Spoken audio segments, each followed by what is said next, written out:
Breaking the Shadows. Chapter 1. The Fall. Paul stared at the crumpled termination letter in his hand, the words blurring into a meaningless mess. 10 years at the company, and it all ended with a generic phrase, "Your position has been eliminated." The rain outside mirrored his mood, cold droplets streaking the windows of his cramped apartment. This wasn't the first time Paul had hit a low point. Life had been a series of disappointments, a father who walked out when Paul was 9, a mother too consumed by her own grief to notice his struggles, and the ever-present specter of failure that loomed over him. But this felt different. The phone vibrated on the counter, but Paul ignored it. Another bill, another reminder that he was sinking. He reached for the half-empty bottle of whiskey on the table, pouring himself a drink. As the liquid burned his throat, he felt a numbness creep in. That was better than feeling anything at all. Chapter 2. Ghosts of the Past. The therapist's office smelled of lavender, the scent wafting from a small diffuser in the corner. Paul sat stiffly on the couch, his hands clasped tightly. He didn't want to be here, but his sister had insisted. "You need help, Paul," she'd said. "You can't keep going like this." Dr. Patel watched him with kind but piercing eyes. "Tell me about your childhood," she said gently. Paul hesitated. The memories felt like old wounds, raw and bleeding whenever he touched them. "It was rough," he said finally. "My dad left when I was a kid. My mom, she tried, but she wasn't really there. And school? That was hell." He recounted the bullying, the taunts, the punches, the isolation. He spoke of his one friend, Michael, who had moved away just when Paul needed him most. As the words tumbled out, he felt a strange relief, as if the weight on his chest had shifted slightly. Chapter 3. The Mask. "Hey, Paul, how's it going?" The question was casual, tossed his way by a co-worker he ran into at the grocery store. "Good," Paul lied, forcing a smile. The mask was second nature now. He wore it at family gatherings, during phone calls, even when he was alone. It was easier than explaining the truth, that he hadn't slept well in months, that his days were a blur of regret and self-loathing. But the mask cracked when he ran into Ryan, an old college friend, at a coffee shop. Ryan greeted him warmly, but his smile faded as he studied Paul. "You look tired," he said. Paul laughed it off, but something about Ryan's concern lingered. For the first time in years, Paul wondered if anyone truly saw him. Chapter 4. Breaking Point. The pills spilled onto the bathroom counter, their tiny white shapes scattered like snowflakes. Paul stared at them, his chest tight with desperation. He wasn't sure how long he sat there before the sound of his phone pulled him back. A message from his sister blinked on the screen. "I love you. Call me when you can." Her words were simple, but they pierced through the haze. Slowly, Paul swept the pills back into the bottle and sank to the floor, tears streaming down his face. That night he lay in bed, staring at the ceiling. He wasn't sure what tomorrow would bring, but for the first time, he thought maybe he could survive it. Chapter 5. A small light. The coffee shop was warm and bustling, a stark contrast to the cold November air outside. Paul sipped his drink, watching the world move around him. "Mind if I sit here?" a voice asked. Paul looked up to see a man about his age, his kind eyes crinkling as he smiled. "Sure," Paul said, gesturing to the seat. The man introduced himself as Jason, and they struck up a conversation. Jason shared that he'd struggled with depression too, but he'd found ways to cope: therapy, community, and mindfulness. "You're not alone, you know," Jason said before leaving. The words echoed in Paul's mind long after he returned home. Chapter 6. Rebuilding. Paul bought a notebook the next day. He began jotting down his thoughts, no matter how messy or disjointed they were. The act of writing felt strange at first, but soon it became a ritual. He also picked up his old guitar, strumming chords he hadn't played in years. The music was rough and imperfect, but it filled the silence in a way that felt comforting. Slowly, Paul started reaching out to his sister, to Ryan, even to Jason, who invited him to join a local support group. Each small step felt monumental, but he kept moving forward. Chapter 7. Confronting the Pain. In therapy, Paul finally faced the memories he'd buried for so long. He spoke of the night his father left, the mornings he woke up hoping to find him back at the kitchen table. He spoke of Michael, the friend who had been his lifeline, and the pain of losing him. Dr. Patel guided him through the process of letting go, not of the memories, but of the shame and anger tied to them. "It's not your fault, Paul," she said. The words hit him like a wave, and for the first time, he believed them. Chapter 8. An Unexpected Ally. At the support group, Paul met Emily, a woman with a sharp wit and a shared history of struggles. They bonded over late-night conversations, swapping stories of heartbreak and survival. Emily wasn't perfect, she had her own scars, but her presence was grounding. Together, they learned to laugh again, to hope again. Chapter 9, New Horizons. Paul quit his job at the call center and applied for a position at a nonprofit. The interview terrified him, but he walked out feeling proud of himself for trying. When he got the job offer, he celebrated with Emily and Ryan, toasting to new beginnings. Chapter 10, The Climb continues. On a crisp spring morning, Paul sat on a park bench, watching children play. He thought of how far he'd come not just in months, but in mindset. He still had bad days, but now he knew they didn't define him. The journey wasn't over, but he was ready to face it, one step at a time. Paul smiled to himself, a small but genuine smile. For the first time in years, he felt free. Got it. Let's reshape Paul's story to reflect his awakening, his realization about the human condition, and his ultimate mission to wake others up. Below is the revised book sequence, title, The Awakening of Paul, Chapter 11, The Illusion. Paul's days were a blur of routine, wake up, work, eat, and sleep. He felt like a cog in a machine, his life devoid of meaning. Yet he'd never questioned it, not until now. One night, staring at the city lights outside his apartment, he felt a strange clarity. He thought about the patterns of life, the endless chase for money, approval, and fleeting happiness. Is this it? He wondered. That night, Paul began a spiral of deep questioning. He read philosophy, watched documentaries, and filled notebooks with his thoughts. A single idea began to take root in his mind. We are all slaves to an invisible system. Chapter 12, The Chains. Paul's research deepened. He studied history, societal structures, and the subtle ways people were conditioned. You're born into chains, he wrote in his journal. Society teaches you what to want, what to fear, and how to conform. He saw it everywhere, in advertisements that preyed on insecurity, in jobs that drained people's spirits, and in social media that masked emptiness with curated perfection. But the more he saw, the more isolated he felt. He tried to share his thoughts with others, friends, co-workers, even strangers online, but they dismissed him. You're overthinking, they said. That's just how life is. Paul realized he was alone in his awakening, and the loneliness was crushing. Chapter 13, The Escape. Determined to break free, Paul made radical changes. He quit his job, sold most of his possessions, and retreated to a small cabin on the outskirts of town. In the solitude, he began to strip away everything he thought he knew about himself. He meditated, fasted, and disconnected from the digital world. Slowly, he began to feel a sense of clarity. He realized that the only way to escape the system was to detach from its illusions. Freedom begins in the mind, he wrote. But how do I help others see this? Chapter 14, The Message.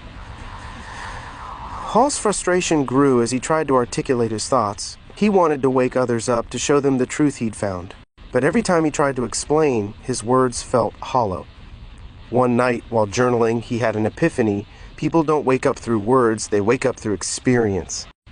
He decided to create something, an event, a movement, or a tool that would force people to question their reality. But he had no idea where to start. Chapter 15, The Catalyst. Paul's breakthrough came during an unexpected encounter. While walking through the city, he stumbled upon a street performer whose act was mesmerizing, a silent mime who mimicked the robotic movements of daily life. The crowd laughed, but Paul saw something deeper. The performer was holding up a mirror to society's absurdity. Paul approached him afterward and struck up a conversation. Inspired by their talk, Paul realized he needed to make people feel the chains they were in, not just tell them about it. He began planning a way to challenge people's perception of reality. Chapter 16, The Awakening Movement. Paul launched a project called Awakening Experience, an immersive journey designed to confront participants with uncomfortable truths about their lives. The experience was simple but powerful. Participants entered a dark room filled with mirrors and heard recordings of societal lies like, "You need more to be happy," and "Success means obedience." They were then led into a space filled with raw, unfiltered humanity, art, music, and stories of people breaking free from the system. At first, only a few people attended, but word spread, and soon the Awakening Experience became a viral phenomenon. Chapter 17, Resistance. Not everyone welcomed Paul's ideas. Critics accused him of being a conspiracy theorist or a radical. Some called him dangerous for encouraging people to reject societal norms. Paul faced backlash both online and in the real world. His resolve wavered. But he remembered his own journey. The truth is never comfortable, he reminded himself, but it's necessary. Chapter: A World on Edge. As more people joined the movement, cracks began to appear in the system. Workers began questioning exploitative conditions, consumers demanded ethical practices, and social media users rejected the endless cycle of comparison and validation. Paul watched in awe as the world began to shift, but he also saw the pain it caused. People struggling to reconcile their old lives with the new truths they were discovering. Chapter 19, The Vision Realized. Paul held the largest awakening experience event to date, gathering thousands in a stadium. He spoke not as a leader, but as a fellow seeker. "You were born into chains," he said, his voice echoing through the crowd. "But you have the key. The system only works if you believe in it. Choose freedom." The crowd erupted into applause, but Paul knew the journey was just beginning. The awakening wasn't about him. It was about each person finding their own truth. Chapter 20, Alone Together. Years later, Paul sat alone on a mountaintop, reflecting on his journey. The movement had grown beyond anything he'd imagined, but he had stepped away from the spotlight. He realized something profound. The awakening wasn't about changing the world, it was about changing the individual. And while each person had to walk their path alone, they were never truly alone in spirit. Paul closed his eyes, feeling the weight of solitude and the warmth of connection all at once. He had fulfilled his purpose, and for the first time, he felt at peace. Breaking the Shadows, A Father's Awakening. Chapter 21, A Glimpse of Light. Paul never thought love was in the cards for him. After years of pain, trauma, and feeling invisible, he had stopped believing in it altogether. But then came Maria, a quiet woman with soft eyes and a mysterious air. She wasn't warm, not in the traditional sense, but there was something about her that drew Paul in. When they had their son Josiah, Paul's heart swelled with a joy he had never known. Holding his baby boy for the first time, he whispered, "I'll never let you feel the emptiness I did." Paul threw himself into fatherhood with everything he had. He taught Josiah to crawl, then walk, then ride a bike. He sang him lullabies at night and cheered him on at school recitals. "Daddy loves you more than anything," he told Josiah every day, and he meant it. Chapter: A Silent Partner. Maria, however, remained distant. She was physically present but emotionally absent. She would cook meals, attend school functions, and smile in pictures. But there was a coldness Paul couldn't ignore. "Do you even love me?" he asked one night, his voice trembling. Maria's response was a shrug and averted eyes. "I'm here, aren't I?" Paul felt his chest tighten. He wanted to scream to demand more, but he stayed silent. He couldn't risk breaking the fragile family they'd built. He'd grown up without parents, abandoned at 12, and the thought of Josiah experiencing that same emptiness terrified him. Chapter 23, A Father's Devotion. Paul became everything he wished he'd had as a child. He was Josiah's rock, his cheerleader, and his safe space. Together, they built forts, explored the woods behind their house, and spent countless evenings stargazing. Josiah adored his father. "You're my hero, Daddy," he said one night, hugging Paul tightly. Paul's heart broke a little every time he thought about the cracks in their family. Maria would sit on the couch, scrolling through her phone or staring blankly at the TV, never engaging the way he did. It hurt, but Paul pushed through, determined to give Josiah the love and stability he deserved. Chapter 24, The Weight of Fear. Despite his efforts, Paul felt the weight of his past creeping in. The fear of failure, the memories of being alone at 12, scavenging for food and sleeping in shelters haunted him. He confided in his therapist, Dr. Patel, who had helped him through his darkest days. "I'm scared," Paul admitted. "If I lose this family, I lose everything." Dr. Patel leaned forward, her expression calm. "Paul, you're doing something remarkable. But remember, holding a family together shouldn't rest on fear. It should rest on love." Her words lingered, but Paul wasn't sure how to act on them. Chapter 25, Building on Love. Paul focused on deepening his bond with Josiah.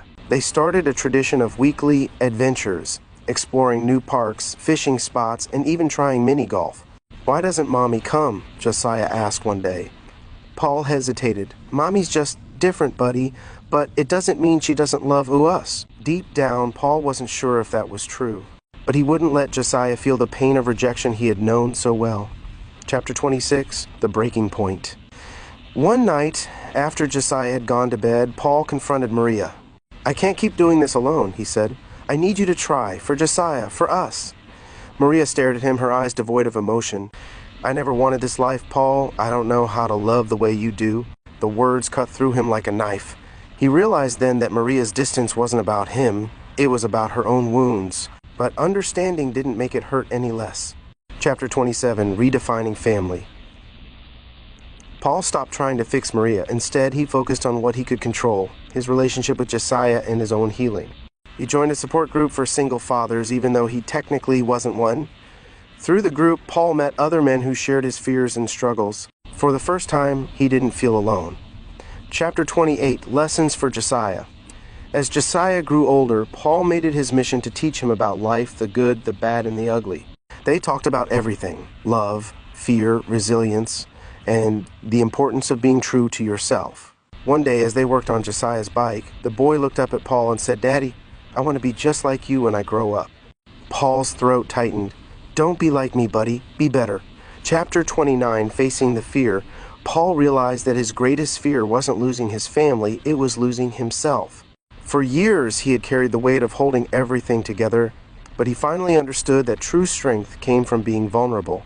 He sat down with Maria and told her everything, his pain, his hopes, and his need for partnership. "If you can't do this with me, Maria, I'll understand." "But I can't keep pretending everything's fine." Maria didn't respond immediately, but something shifted in her. For the first time, she began to open up about her own struggles, her own fears. It wasn't a perfect resolution, but it was a start. Chapter 30, A Legacy of Love. Years later, Paul watched Josiah graduate high school, his heart swelling with pride. Josiah had grown into a kind, thoughtful young man, a testament to the love Paul had poured into him. Paul sat with Maria at the ceremony, their relationship still complicated but grounded in mutual respect. They had found a way to coexist, if not thrive, for the sake of their son. As Josiah hugged him after the ceremony, Paul whispered, "I love you, son. Always remember, no matter what happens, you're never alone." For the first time in his life, Paul felt whole.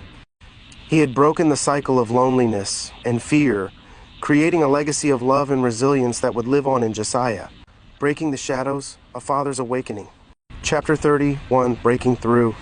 The house was quiet, Josiah fast asleep in his room.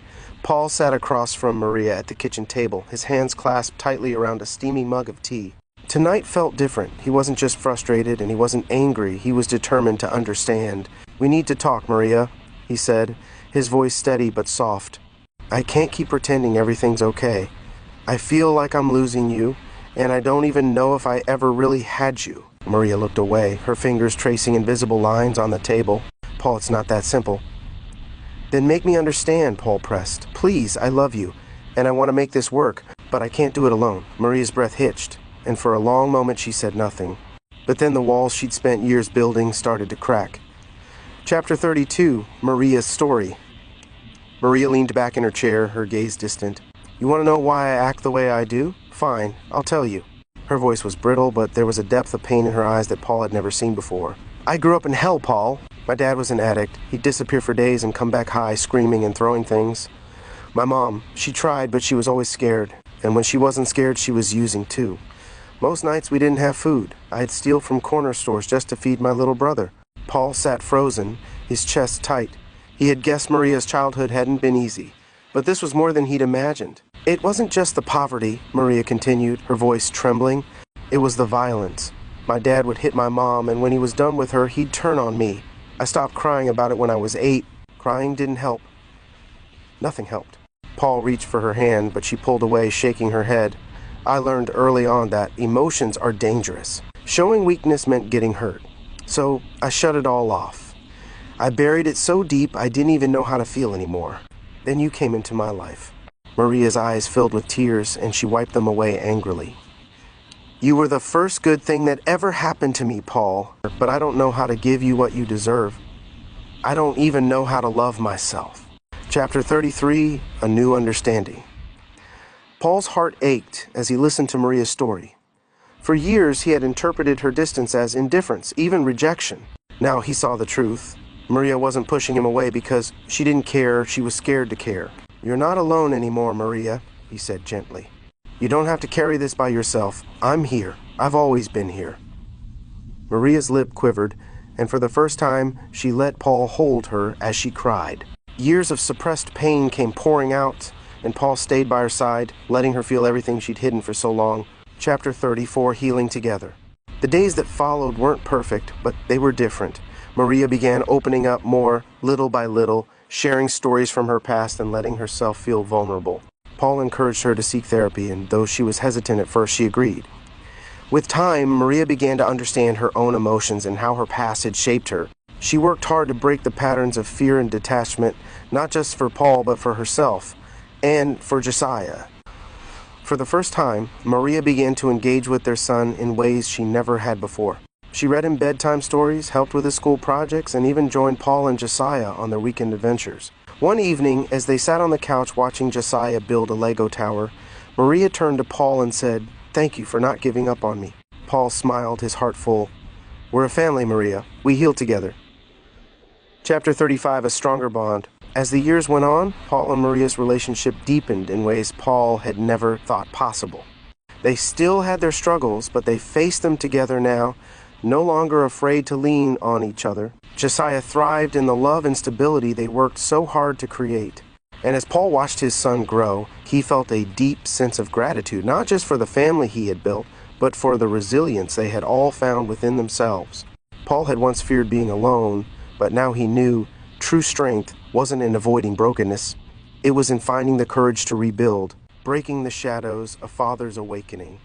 Chapter 36, Cracks in the Foundation. Life for Paul and Maria was far from perfect, but they were working hard to rebuild their family. Over time, however, the weight of their unresolved traumas and the demands of parenting took their toll. Small disagreements became bigger arguments, and one night it all came to a head. "I can't do this anymore, Paul," Maria said, her voice breaking. "It feels like we're just going through the motions. Maybe we need a break." Paul was devastated. He loved Maria deeply, but he couldn't deny the strain between them. Reluctantly, they agreed to separate for a while, hoping the space would help them figure out their feelings. Chapter 37, A Temporary Escape. During the separation, Paul struggled with loneliness. He poured his energy into caring for Josiah, but a hollow ache lingered in his chest.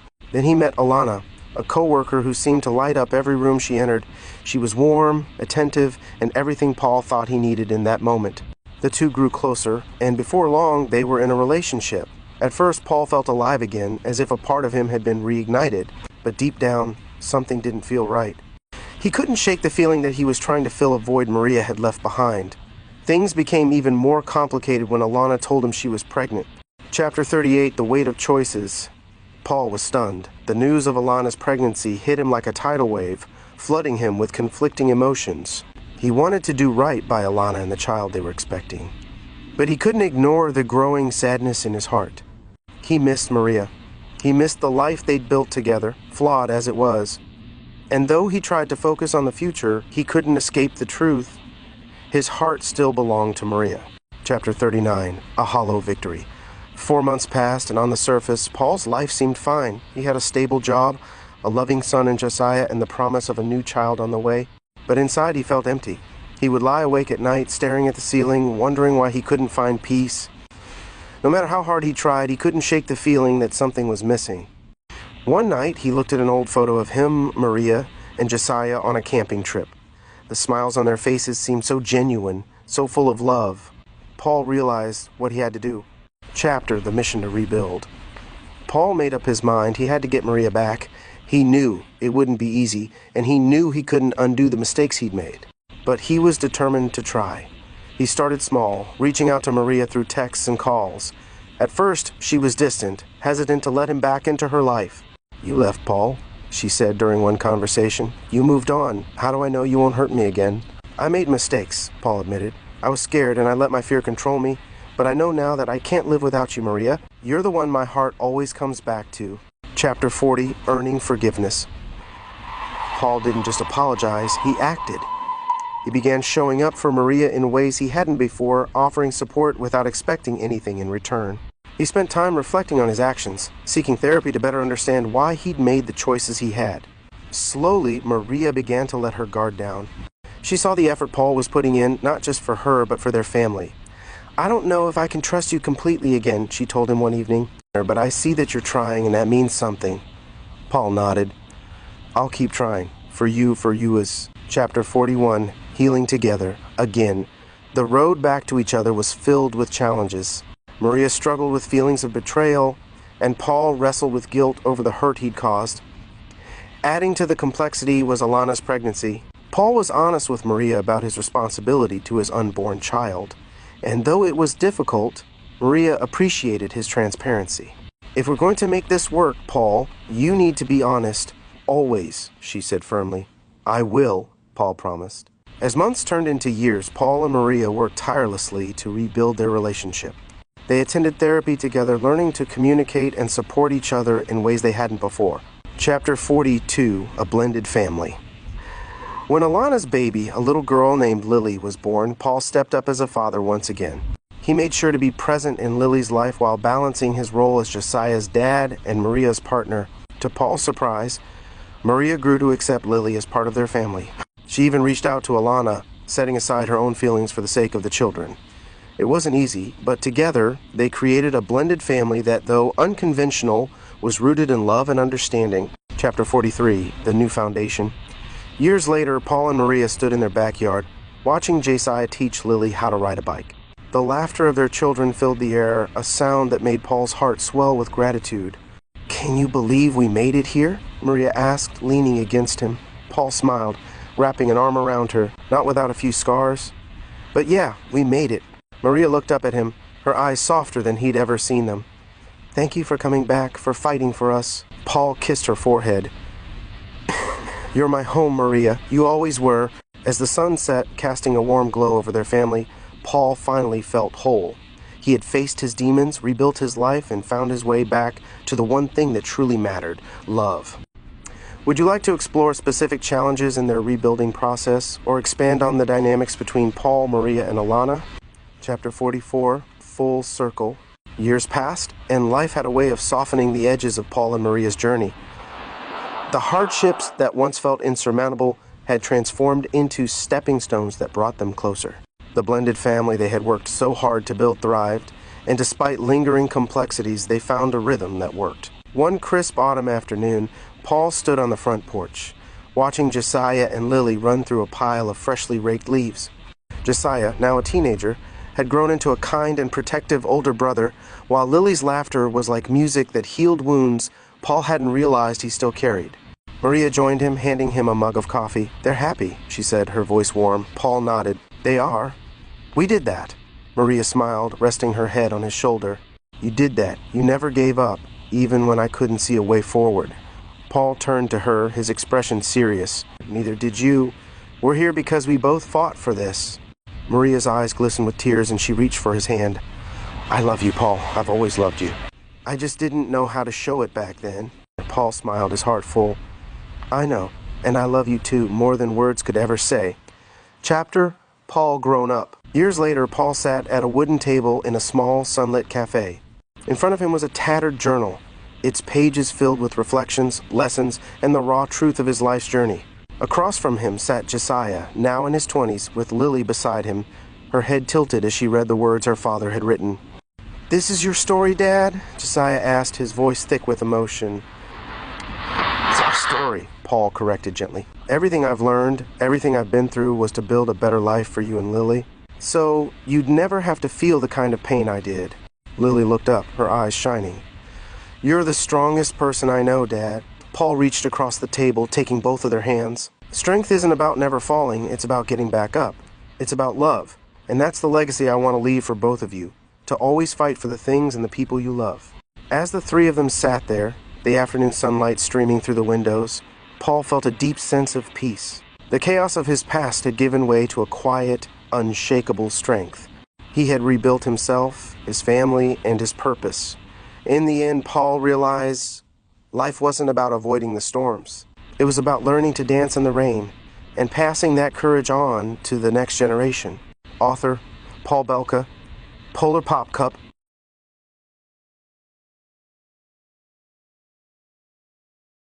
Breaking the Shadow.